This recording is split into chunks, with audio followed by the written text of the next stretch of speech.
লাগাচ্ছেন মা? সেদ্ধ চালের পেস্ট বানিয়ে মুখে লাগাচ্ছি। কেন? আমি ইউটিউবে ভিডিও দেখেছি, এইটা লাগালে তোমার থেকেও বেশি চকচক করবে আমার মুখ। এগুলো লাগিয়ে কিছু হবে না মা, ফার্মেন্টেড রাইস ওয়াটার লাগাতে হবে। তাহলে এটা কি করব? কিছু খেতে দাও না গো, খিদে পেয়েছে। একটা কাজ করো, এই চালের মধ্যে একটুখানি চিনি দুধ দিয়ে ফুটিয়ে দিদিকে দিয়ে দিই, আর বলবো আমরা পায়েস রান্না করেছি, আর ততক্ষণে তুমি মুখটা ধুয়ে ফেলো। Few moments later. এই নাও পায়েস। চালগুলোর তো ব্যবস্থা হয়ে গেল, কিন্তু তুমি তো আমাকে সলিউশন বললে না। ও হ্যাঁ, চলুন বলছি।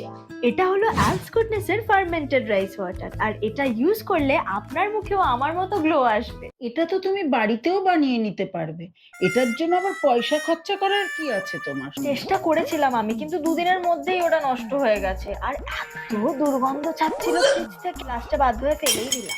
Alts goodness